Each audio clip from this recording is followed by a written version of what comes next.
جمالا في الربا قد أشرقت ريم الأعالي نظرة وبهاء في البال ذكرى لك زال صلاة تروي حديثا مريقا وضياء تحكي جمالا في الربا قد أشرقت. তোমার প্ল্যান কি?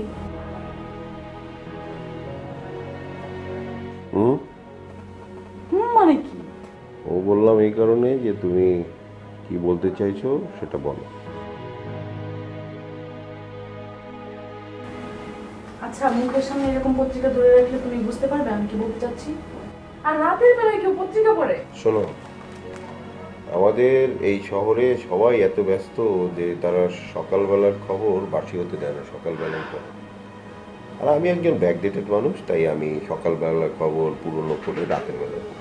ঠিক আছে, তুমি কি বলতে চাও বলো। আমরা হজে যাব না? হজে যাওয়ার প্ল্যান কি তোমার? হ্যাঁ, অবশ্যই যাচ্ছি, অবশ্যই যাব। তো কিভাবে যাব? তার জন্য কোনো প্রিপারেশন লাগবে না? আমি তো আমার আব্বাকে দেখেছি, হজে যাওয়ার আগে কত প্রিপারেশন, কত সময় লাগে। তুমি প্রতিদিন অফিসে যাচ্ছ আসছো, আর তো কিছু করছো না। ও এই কথা। আচ্ছা, তুমি কি আমাকে বিশ্বাস করো না? করি তো। তাহলে লাইটটা অফ করে দাও, বাকি কথা হবে লাইট বন্ধ করা।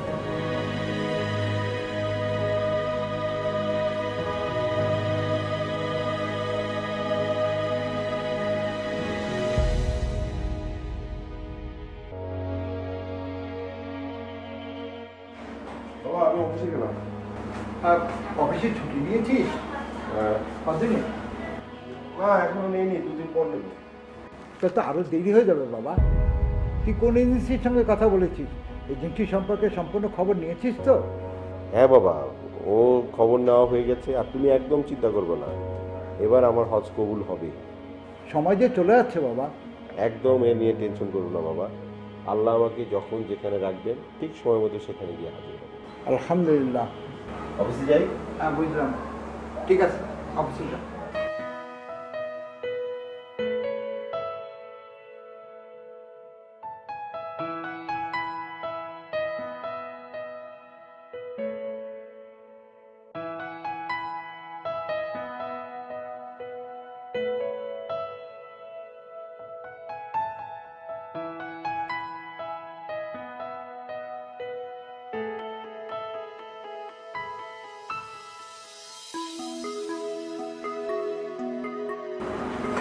কি হলো, চুপচাপ বসে আছো যে? না, তেমন কিছু না। ভাবছি আবেদের কথা, ওদের কি করছে। এখন ভেবে লাভ কি? আগেই বলেছিলাম এখনই হজে পাঠাবার দরকার নেই। না, তুমি এখনই পাঠাবে। আমি ঠিকই করেছি। এই যুব বয়সেই হজ করতে যাবার হচ্ছে প্রকৃত সময়। আর তাছাড়া ওরও তো হজে যাওয়ার ইচ্ছে ছিল। এখন বুঝতে পারছি না ও কি করছে। মা, আমি একটু বের হলাম। তোর তো আজ অফিস নেই, তুই এবার কোথায় যাস? মা, আমার অফিসের কলিগ সঞ্জীব, ওর মা খুবই অসুস্থ, আজকে অপারেশন হবে। ওর মা হসপিটালে আছে, রক্ত দিতে হবে। ওর মায়ের ব্লাড গ্রুপ আর আমার ব্লাড গ্রুপ একই, ওর মাকে রক্ত দিতে যাব। সঞ্জীব মানে ওরা কি হিন্দু? আর তুমি প্রশ্ন করার সময় পাও না। মানুষের বিপদের পাশে দাঁড়ানোটাই হচ্ছে মূল দরকার।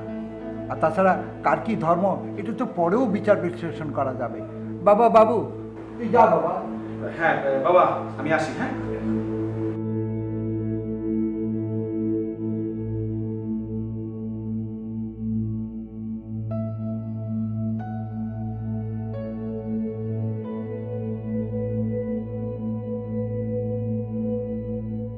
ওরা সব কোথায়? দেরি হয়ে যাচ্ছে না? ওরা তৈরি হচ্ছে। ভাইয়া, ভাবি, তাড়াতাড়ি আসো। আসছে বাবা, আসছে। এই তো আমরা রেডি, এখন বেরোবো। কিন্তু তুই এই পোশাকে শার্ট প্যান্ট পরে যাচ্ছিস নাকি? বাবা, পোশাক কোনো সমস্যা না। আর ধর্মটা হচ্ছে পোশাক নির্ভর না, এটা হচ্ছে নিয়ত আর আচরণ। আর ওখানে গিয়ে সব দেখা যাবে বাবা। তবুও একটা কথা তো থাকে। মা, দোয়া করো, 10 দিন পরে ফিরবো। 10 দিনে আবার হজ হয় নাকি? হবে না? হবে। তুই বলছিস কি 10 দিনে হজ হবে? বাবা, তুমি তো জানো আমি কখনো মিথ্যা বলি না। আমি যেহেতু বলেছি হজ হবে, হবে। কিরে, তুই মুচকি মুচকি হাসছিস কেন?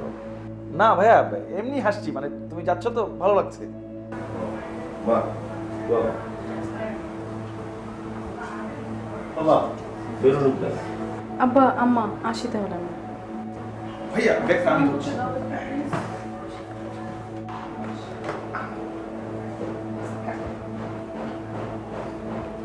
আমি একটু এগিয়ে দিয়ে আসি। হ্যাঁ,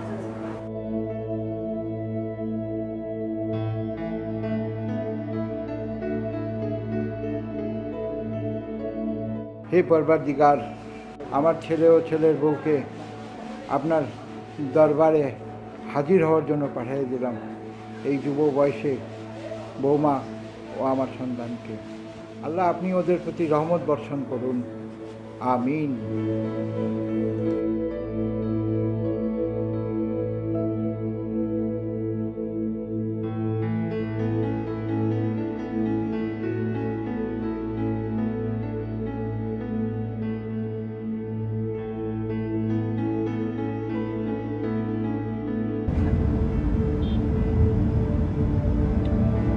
এই আমাদের না এয়ারপোর্ট যাওয়ার কথা, কোথায় যাচ্ছি আমরা? আমরা যাচ্ছি আল্লাহর দরবারে হাজির হতে। প্লিজ তুমি হেয়ালি রাখো, ফ্লাইট মিস হবে তো। আচ্ছা, তোমার কিউরিয়াসিটিটা আপাতত বন্ধ করবে। ওখানে গিয়ে শুধু বলবে আল্লাহ আমি তোমার দরবারে হাজির। জানি আমি। নেবে সাহেব, সব ঠিকঠাক মতো উঠেছে? জি স্যার। আপনি না থাকলে কোনো মতেই কাজটা করা সম্ভব হতো না। আপনাকে অসংখ্য ধন্যবাদ।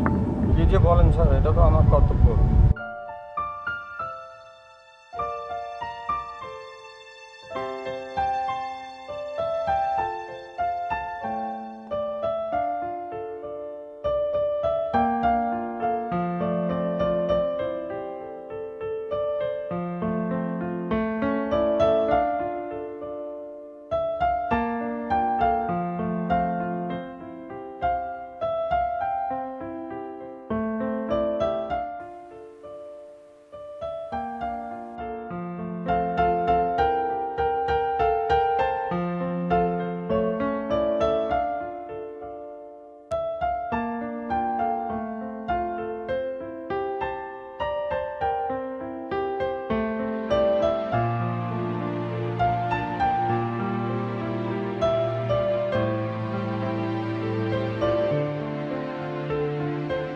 ব্যাপার, তুমি এখানে দাঁড়িয়ে পড়লে কেন? চলো।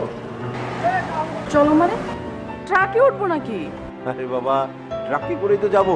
আশ্চর্য, তোমার কি মাথা খারাপ হয়ে গেছে? আমরা বাসায় বলে আসছি যে হজে যাচ্ছি। আসলে বলো তো আমরা কোথায় যাচ্ছি, ট্রাকে কেন উঠবো? মানুষ যেভাবে আগে কখনো যায়নি সেভাবে কি আমরা যেতে পারবো না? অনেক আগেকার দিনে মানুষরা পায়ে হেঁটে হজে যেত। এসব কথা বাদ দাও তো, তুমি আমার উপর ভরসা রাখো। আচ্ছা এসো না।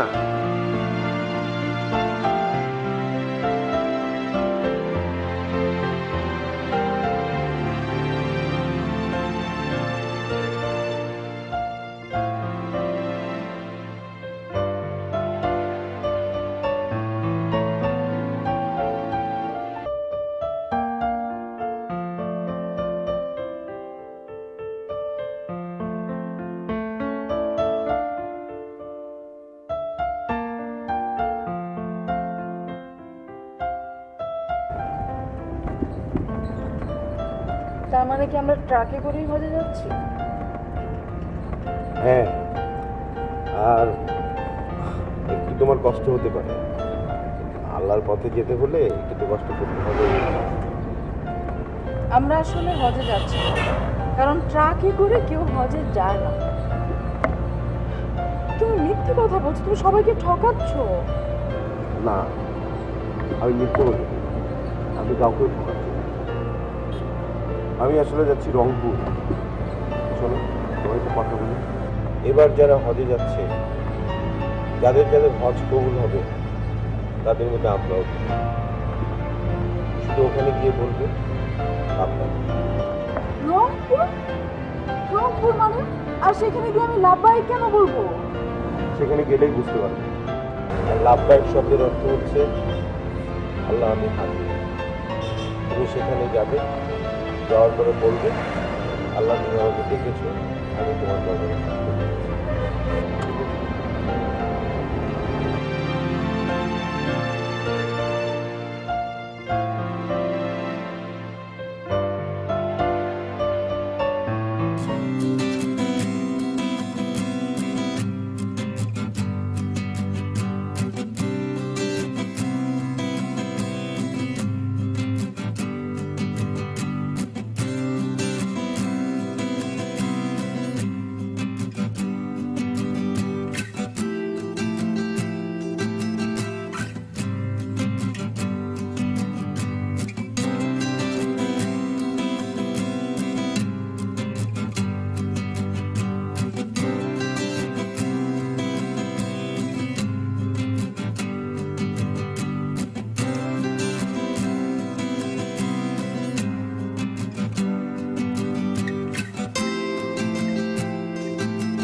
আসসালামু আলাইকুম আবিদ সাহেব।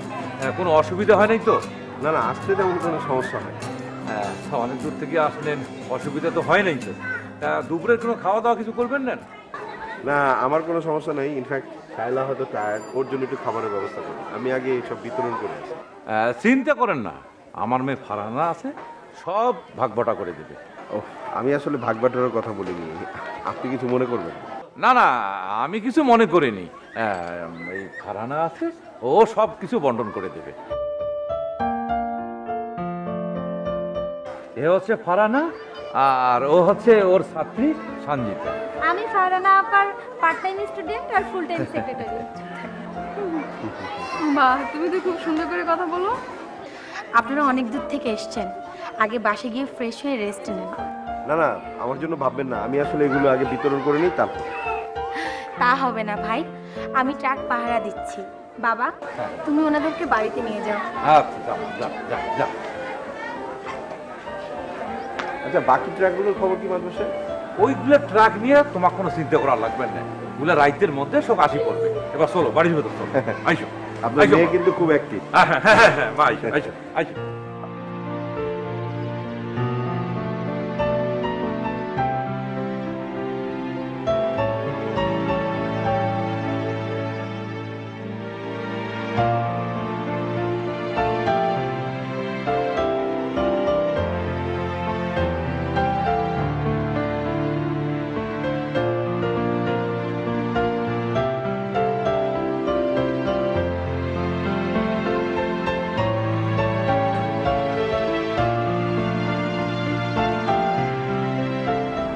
এতক্ষণে বুঝলাম কেন তুমি এখানে আসছো।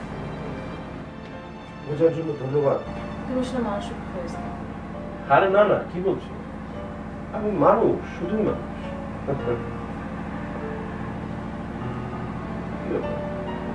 তুমি এভাবে তাকিয়ে কি দেখছো? তোমাকে যত দেখছি আমি তত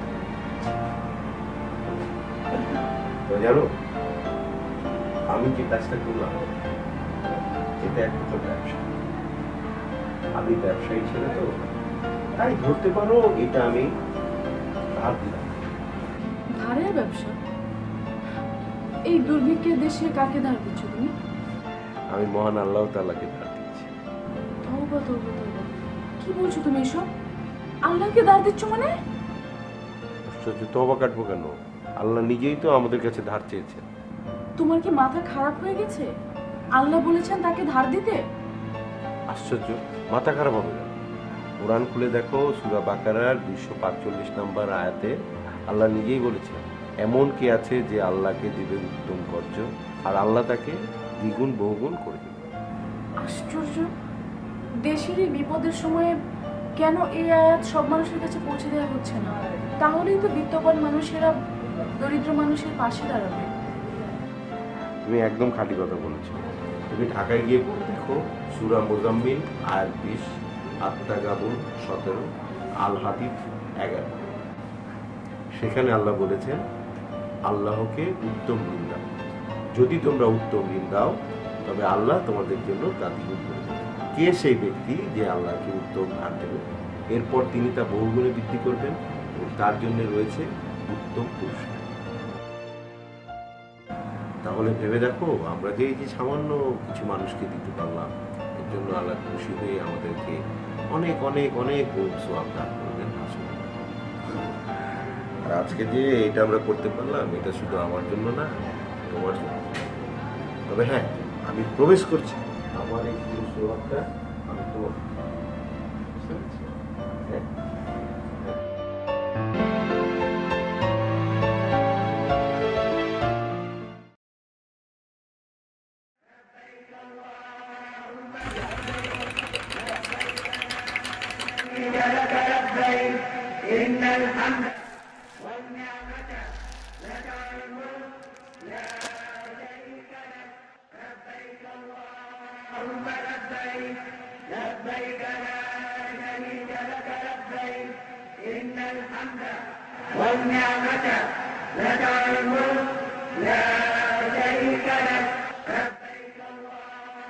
একদিন অন্য নিয়ে যাবো,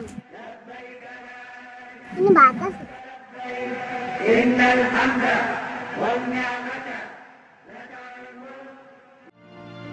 মাদবর সাহেব, মেহমানদের থাকার কি ব্যবস্থা করলেন? তা তুমি জানো না, এই সব ফারজানাই জানো। সবই যদি ফারহানা জানায়, তাহলে আপনি মাতবর হইলেন কেমনে? আপনি আসলে নামের মাতবর, কাজের মাতবর হইতেছে আপনার মেয়ে। হ্যাঁ, কি কোনের মুন্সি? মোর বেটি এই দেশের প্রথম মাতবর। ঠিকই কইছেন মুন্সি। আবিদ বাবাজি দেখি খুবই ভালো লাগিল, বুঝছেন? এই যে মঙ্গার সময় আসিয়ে আমার মানুষগুলো এই যে এত সাহায্য করতেছে, মুখ দেখি খুব ভালো লাগতেছে। শোনেন, একটা ঘটনা বলি। কয়েক বন্ধু মিলে হজে যাচ্ছিল, পথে একজন অসুস্থ বুড়িকে দেখতে পান। তার মধ্যে থেকে একজন বন্ধু থেকে যান, আর বাকি যারা থাকে তারা হজে গিয়ে দেখেন ওই মানুষটাকে। তাই নাকি? তাহলে তো ওই বুড়ির সেবা করার জন্য ওই লোকটা হজ যায় নাই। এই হচ্ছে আল্লাহর কেরামত। এই হাদিসের মানে এই না যে মানুষের সেবা করা হজের মতো সওয়াব। এর মানে হচ্ছে এই যে মানুষের সেবা করা সওয়াব। না খাওয়া মানুষের মুখে ভাত তুলে দেওয়া বহুত সওয়াবের কাজ। হয় হয় ইমাম সাহেব, এই কথাগুলো যদি আমার এই গ্রামের মানুষগুলো বুঝিল হয়, তাহলে আমার দেশে কত ভালো না হইল হয়। জানেন মাতবর, সূরা মাউন আয়াত 5, 6, 7 আল্লাহ পাক কি বলেছেন? কি কইছে? আল্লাহ পাক বলেছেন, সেই নামাজির দুর্ভোগ যারা লোক দেখানো নামাজ পড়ে আর নিত্য ব্যবহার্য জিনিসপত্র দিয়ে মানুষের সেবা করে না। হয় হয় মুন্সি, তোরা ঠিকই কইছেন।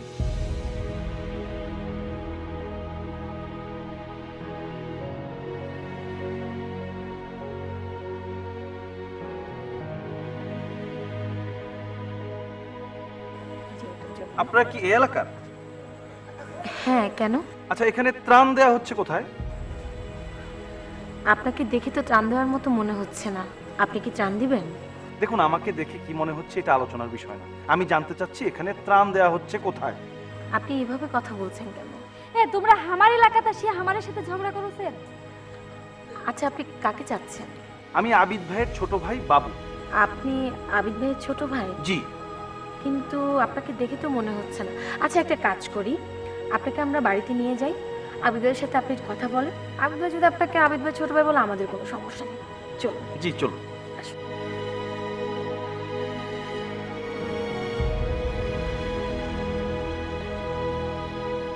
আল্লাহ পাক যদি চায়, কালকে আমি অন্য গ্রামে দিতে চাই।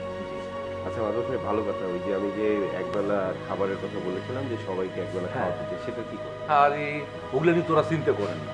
মোর বেটি ফারজানা কাল সকালে রান্না বান্না করিয়ে একটা ওই গ্রামতে ধরে দেবে। আপনারা ছিলেন বলেই খুব সহজে আমি কাজটা করতে পারলাম। কি যে কোন বাবাজি তোরা, আরে হামরাগুলো কি করবো, সব তো করলেন তোরাই। আর তাছাড়া এতগুলো মাইসের খাবার তোমরা তুলে দিলেন, আর কার সাধ্য আসিল কোন তো তোমরা? মাদবর সাহেব, এটা কিন্তু ঠিক বললেন না, সব উনার ইশারা। আসলে আল্লাহ পাক যদি না চাইতো তাহলে তো আমি এদের পাশে দাঁড়াতে পারতাম না। উনি আমাকে এদের পাশে দাঁড়ানোর তৌফিক দিয়েছে, উনি নির্দেশ দিয়েছে, তাই হয়তো আমি ওদের পাশে দাঁড়াবো। আবিদ ভাইয়া, আপনার কাছে একজন লোক এসছে। বাবু, তুই এখানে? জি ভাইয়া, চলে আসলাম। আপনি ওনাকে চেনেন? আরে কি বলো, চিনবো না কেন, ও তো আমার আপন ছোট ভাই। ওয়ালাইকুম সালাম। কিরে, তুই এখানে কিভাবে? ভাইয়া, আমি ড্রাইভারের কাছ থেকে আগেই শুনেছি যে গোপনে তোমরা এখানে আসছো, তাই ড্রাইভারের কাছ থেকে আগেই ঠিকানাটা নিয়ে নিয়েছি। বাবা মা জানে? মানে ভাইয়া আগে বলিনি, তবে আসার সময় বাবাকে। ও আচ্ছা, বাবা কি আমার উপর রাগ করেছে রে? প্রথমে বাবা একটু রাগ করেছিল, তারপর বলল আবিদ আমার ছেলে, আবিদকে আমি চিনি, আবিদ যা করবে ভালো কাজ করবে, আবিদকে নিয়ে আমার গর্ব হবে। মা পারা না, বাবাজি ভেতর নিয়ে যায়, একটু খাওয়া দাওয়া আরাম করে দাও, নিয়ে যাও। আচ্ছা। না না ঠিক আছে, আমি রংপুর শহর থেকে খেয়ে রেস্ট নিয়ে তারপর এসেছি। আরে বাবাজি দাও তো, দাও দাও। তুই ব্যাগটা নিয়ে যা, ব্যাগটা দে। ভাইয়া, ওই যেখানে ত্রাণ দেওয়া হচ্ছে আমি একটু ওদের সাথে যাই। হ্যাঁ যা, ওদেরকে একটু হেল্প কর। আচ্ছা আসো। মাদুসে, তাহলে আমি একটু ফ্রেশ হয়ে। হ্যাঁ হ্যাঁ ঠিক আছে। আচ্ছা আচ্ছা আচ্ছা আচ্ছা।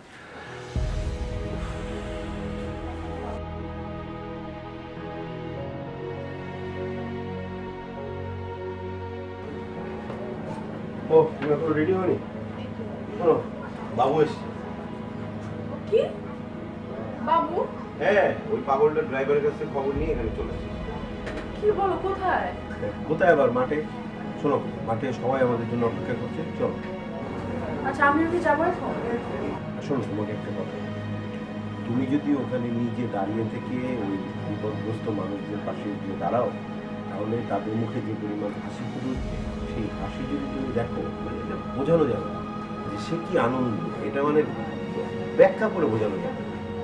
যখন একটা মানুষের মুখ ফুটে হাসে এবং তুমি যখন কাছে থেকে সেটা দেখবে, সেটার মতো আনন্দ এই পৃথিবীতে কিছু নেই। যে সেই হাসিটা দেখেছে সেই শুধুমাত্র।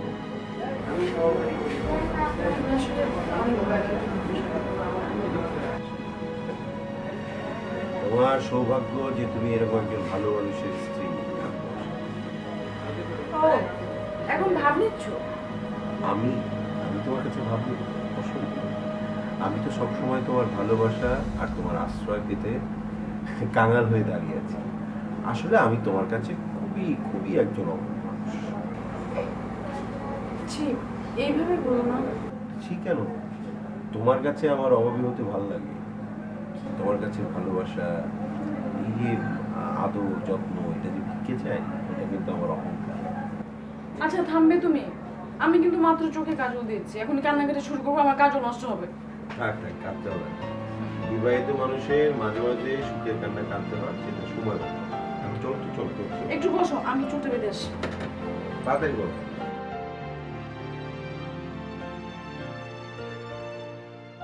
ওদের মুখগুলো দেখেছো? ওদের মুখে কি আনন্দ! আসলে মানুষের জীবনে এরকম পাওয়াটা খুব দুষ্কর। আমরা সৌভাগ্যবান যে আমরা এরকম একটা মুহূর্ত নিজের চোখে দেখতে পেলাম। তবে আমার দুঃখ কি জানো, আমাদের দেশের এত বিত্তশালী মানুষ, কিন্তু তারা কখনো এদের পাশে দাঁড়ায় না। এরা যদি দাঁড়াতো তাহলে আরো অনেক কিছু হতো। সেটাই। আর তুমি এর চাইতে বেশি আর কি করতে পারো বলো? আমাদের সামর্থ্য তো প্রয়োজনের তুলনায় অনেক কম। হ্যাঁ, তা ঠিক বলেছ। কিন্তু কিছু মানুষ যে সাহায্য করেন তা না, কিন্তু সাহায্য এসছে। দেখবে একদিন মানুষ জেগে উঠবে, আর মানুষ জেগে উঠলে মানব জাতি সুদিন অবশ্যই আসবে। আজকে একটা গ্রেট মিস হয়ে গেল। মানে তুমি যে সবার সাথে থাকলে, বাচ্চা টাচ্চাদের সাথে একটা ছবি তুললে ভালো হতো। আরে না না, ছবি তুলবো কেন? আমরা ত্রাণ দিব, কিন্তু কোনো ছবি তুলবো না। ছবি তোলা তো এক ধরনের আত্মপ্রচার, আমি এটা চাই না। আল্লাহ পাক বলেছেন মানুষকে সাহায্য করতে হয় গোপনে, এক হাতের দান যাতে আরেক হাত না টের পায়। তুমি একদম খাঁটি কথা বলেছ, আসলেই তাই। তবে হ্যাঁ, আমার মনে মনে একটা ইচ্ছে আছে জানো, সেটা হচ্ছে যে আমার বাসায় এত খাবার অথচ মানব সন্তান না খেয়ে থাকবে, সেটা আমার জীবন দশা আমি হতে দেবো না। ঠিকই বলেছো, নিশ্চয়ই হবে। সব মানুষই একদিন জেগে উঠবে। ওই যে দেখো একটা পাখি, তুমি এদেরকে কখনো না খেয়ে মরতে দেখেছো? না, দেখিনি তো। তাহলে দেখো, মানুষও কখনো না খেয়ে মরবে না। ঠিক বলেছ, তোমার কথা যেন ঠিক। চলো এগোই।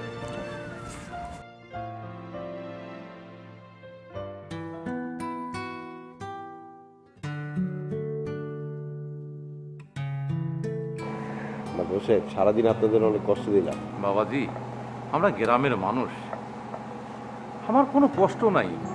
আর কয়দিন থেকে তোমরা যে কষ্টগুলো করতেছেন। কি যে বলেন, আমার কষ্ট হবে কেন? আমার তো আনন্দ হচ্ছে। আচ্ছা ভালো কথা, ওই যে কাল সকালে যে মানুষজনের খাওয়ানোর ব্যবস্থা করা হয়েছে সেটা ঠিকঠাক আছে তো? আরে ওগুলো তোরা চিন্তা করেন না তো। মোর মাও নক্কি মাও আর হানা যে কামত হাত দেয় সুন্দর করে সে কাম শেষ করি ফেলায়। আসসালামু আলাইকুম। ওয়ালাইকুম আসসালাম। আসেন আসেন ইমাম ভাই আসেন। বাবাজি, এমরা হইল আমার গ্রামের ইমাম সাহেব, ইমাম ভাই। আর এমরা হইল থাক থাক মাতবর সাহেব, ওমার পরিচয় দিয়া মুখ লজ্জা দেন না। ওমার কামের মাধ্যমে ওমার পরিচয় পাওয়া যায়। বিকালে দেখছি, কিন্তু কথা বলতে পারি নাই, তাই চলে আসলাম। হ্যাঁ, আমিও আপনাকে স্কুলের মাঠে দেখেছিলাম, অবশ্য তখন আমিও কথা বলতে পারিনি। বাবাজি, কাল এই যে কোনো ইলিপ দেওয়ার কথা আসলো না, মুই কম কি ওটা কোনো তো অনেক বেধর্মী বাস করে, তা সে এই এখন দূরত বেশি দূরে গেলে ভালো হইলে হয়। মন্ত্র সাহেব, আপনার এই গ্রাম থেকে যে গ্রামটা কাছে সেখানে আমরা সাহায্যটা দেব। তারাই তো আপনার প্রতিবেশী। আমাদের নবীজি বলেছেন, যার প্রতিবেশী না খেয়ে থাকে সে মুসলমান নয়। হক কথা বলেছেন আবিদ সাহেব। আমার বাবা ছোটবেলায় সবসময় একটা কথা বলতেন, যে বিপদগ্রস্ত তার পাশে গিয়ে দাঁড়াও। বিপদগ্রস্ত মানুষটার জাত কি ধর্ম কি সেটা মূল বিষয় না, তোমার আচার ব্যবহারই আসলে মানুষের ধর্মের পরিচয়। বাহ, কি সুন্দর কথা। সবাই যদি আপনার বাবার মতো করে ভাবতো, তাহলে দুনিয়াতে ধর্ম নিয়ে হানাহানি গালাগালি কিছুই থাকতো না। আসলে ইমাম সাহেব, ইমাম সাহেবের মতো যদি বুঝনু হয় তাহলে মুই কি এগুলো কথা কোনো হয়? মুই না বুঝিয়া কয়া ফেলাছ। তা বাবাজি, তোমরা এলা যায় এখন আরাম করো, আর তোমার বাবাকে আমার সালাম দেন, আর এলা যায় আরাম করো, যাও। হ্যাঁ, আসসালামু আলাইকুম। আচ্ছা, কালকে দেখা হবে।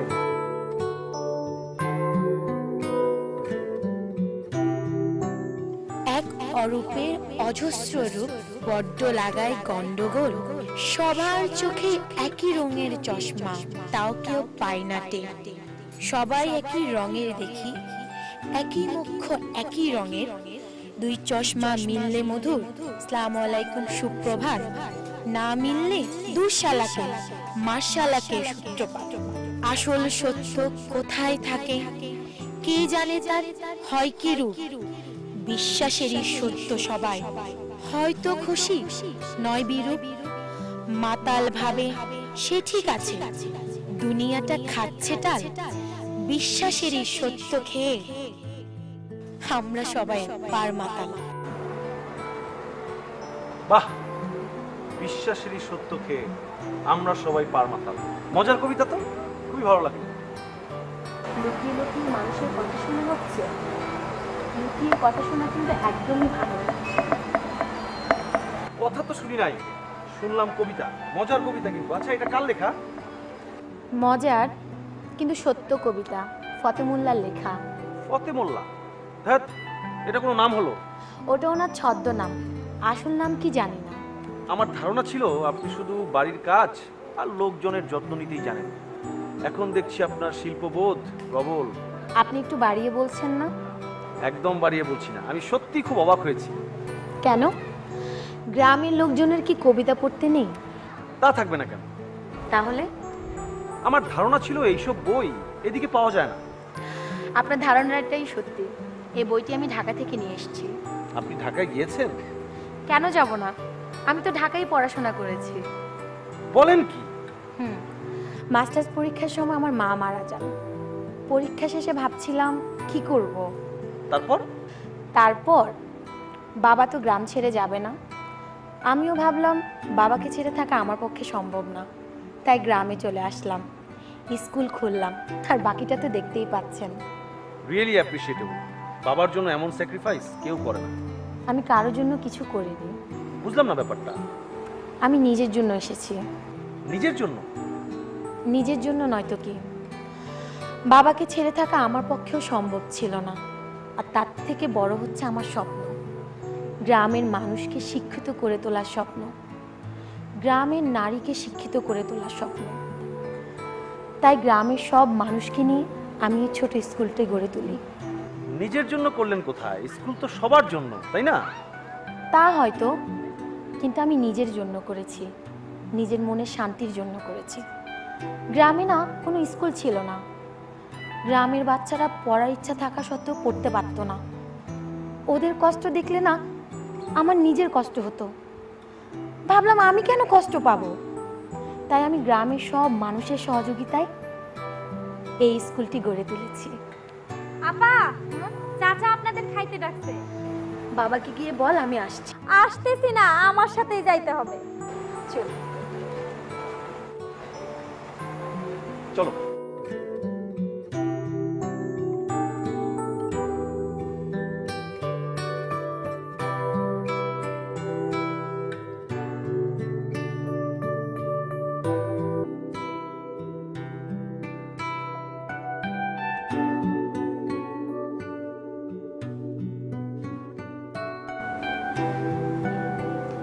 তুমি আমাকে এখানে না নিয়ে আসলে আসলে জীবন ও ধর্মের অনেক কিছুই আমার অজানা থেকে যেত। তুমি ঠিকই বলেছো। আর একটা কথা সবসময় মনে রাখবে, শুধু নিজেদের সুখী আসল কথা না, সমাজের সবাইকে নিয়ে সুখী থাকাটা হচ্ছে আসল সুখ। তুমি ঠিকই বলেছো। আল্লাহ এই পৃথিবীর সকল মানুষকে সমান করে পাঠিয়েছে, অথচ আমাদের এই সমাজ মানুষের মধ্যে ভেদাভেদ তৈরি করেছে। দেখো না, এই গ্রামে কত অভাবী মানুষ, তার পাশাপাশি ফারহানাকে দেখো, বিশ্ববিদ্যালয় থেকে পড়াশোনা শেষ করে মেয়েটা এই গ্রামের লোকজনদের জন্য যেমন শ্রম তেমন মেধা প্রয়োগ করছে। আসলে শিক্ষা নেওয়ার পরে সঠিক প্রয়োগটা খুবই জরুরি।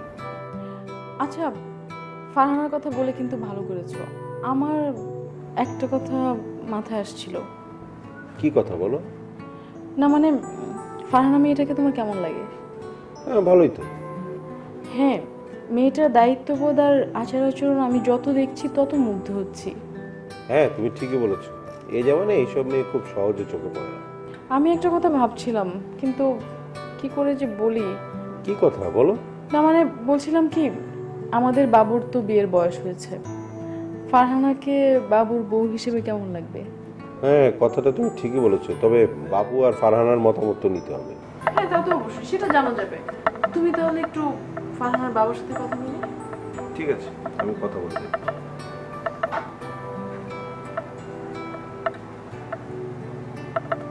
মাদ্রাসায় আমাদের তো মোটামুটি সব কাজ গুছিয়ে আনলাম, তো কালকের ব্যাপারটা তো রেডি না? হ্যাঁ বাবাজি, সব ঠিকঠাক আছে। আচ্ছা, আপনি যদি কিছু মনে না করেন, আপনাকে একটা কথা বলতে। ছি ছি, আরে আমি আর কি মনে করি বাবাজি, কোন তোরা কয়া ফেলান না, ওই শায়লা আর আমার মানে আপনার মেয়ে ফারহানাকে খুব পছন্দ, মানে ভালো লাগে আর কি। তো মানে আমাদের ছোট ভাই বাবু, সেও তো বিয়ে শাদী করে নাই, তাই ভাবছিলাম যে ফারহানা এবং বাবুর যদি বিয়েটা মানে প্রস্তাব দিই যে ওদের বিয়ের ব্যাপারে, তাহলে আপনি কিভাবে নেবেন আর কি। মানে আমি চাচ্ছিলাম যে ওদের দুজনের যদি দুজনকে ভালো লাগে, তাহলে মানে আমাদের বাড়ির মানে বলছিলাম যে আপনাদের যদি অমত না থাকে আর ওরা দুজন যদি রাজি থাকে, তাহলে আমার ছোট ভাইয়ের বউ হিসেবে ফারহানাকে আমি আলহামদুলিল্লাহ। আর এটা তো খুব খুশির কথা, মোর বেটি ফারহানা তোমার বাড়ির বউ হয়ে যদি নিয়ে যাবার চান, এটা তো মোর খুব শান্তি, মোর বাকি জীবনটা শান্তিতে কাটাইবে। না ঠিক আছে, আপনার মতামত তো পেলাম। এখন ধরেন যে ওরা তো দুজনই সাবালক, তো ওদেরও তো একটা মতামত নেওয়া লাগবে। আর আমার মনে হয় ওরা দুজন দুজনকে পছন্দ করে, যদি ওরা রাজি হয়ে যায় তাহলেই তো ভালো নাকি। আচ্ছা ভালো কথা, ওই আমাদের যে আরো দুটো ট্রাক আসার কথা ছিল, ওটা কত দূর? ওই ট্রাকগুলা রাইতো রাখি সব রেডি হইবে, কাল সকালে সবগুলো একবারে আসি পৌঁছে দেবে। রাতের মধ্যে আসলে কালকে সকালে হ্যাঁ, সব সকালে বদলে দিবার পাবো। আচ্ছা।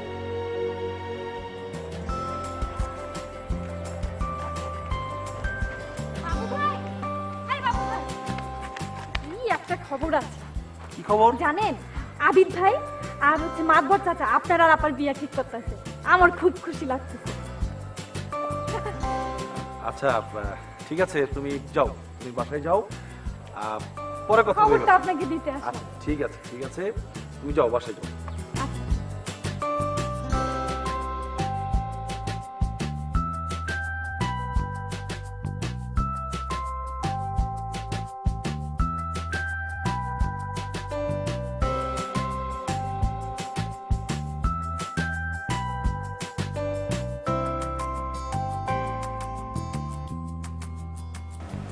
আপনি এখানে? আমি আপনাকে অনেক জায়গায় খুঁজে আসলাম। প্যান্ডেল থেকে চলে আসছেন, না বলে আসছেন কেন? এমনি একটু এদিকে হাঁটাহাঁটি করছিলাম। ও, আমি তো ভাবলাম না বলে চলে গেলেন কিনা। কি বলছেন? না বলে চলে যাব কেন? না মানে আপনার জন্য একটা খারাপ খবর আছে। আমার জন্য খারাপ খবর? কি? আপনার বিরুদ্ধে গভীর ষড়যন্ত্র হচ্ছে। আমার বিরুদ্ধে ষড়যন্ত্র হচ্ছে? কি? সরাসরি বলবো? ভঙ্গিতে না করে সরাসরি বলুন। আবিদ ভাই আর মাতবর চাচা আমাদের বিয়ের ব্যাপারে কথা বলছে। আমাদের বিয়ে দিয়ে দেওয়ার ষড়যন্ত্র হচ্ছে। এসব কথা এভাবে বলতে হয়? আপনি তো বললেন সরাসরি বলতে, তাই সরাসরি বলে ফেললাম। মানে? মাতবর চাচার আবিদ ভাই আমাদের বিষয়টা নিয়ে যেটা ভাবছেন সেটা একেবারে খারাপ কিছু ভাবছেন না। তবে বিষয়টা যেহেতু আমাদের দুজনের, তাই অপরপক্ষের মতামতটা যদি আমি জানতে পারতাম তাহলে ভবিষ্যৎ কল্পনা করতে সুবিধা হতো। অপরপক্ষের মত নেই। আচ্ছা আমি যাই, আমার দেরি হয়ে যাচ্ছে।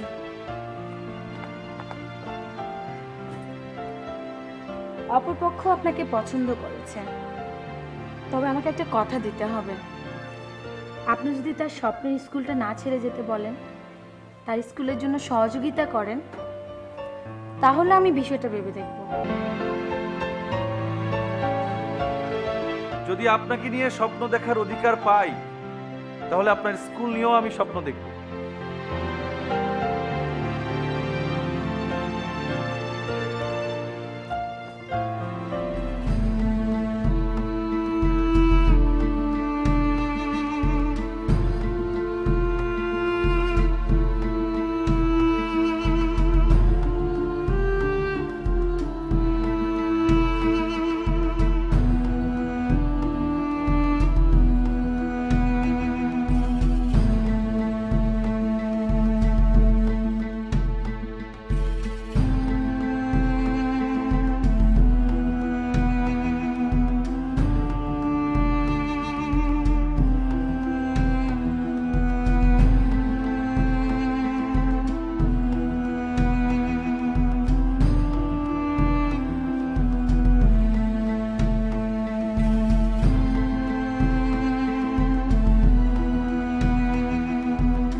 আল্লাহ, তোমার দরবারে আমরা হাজির।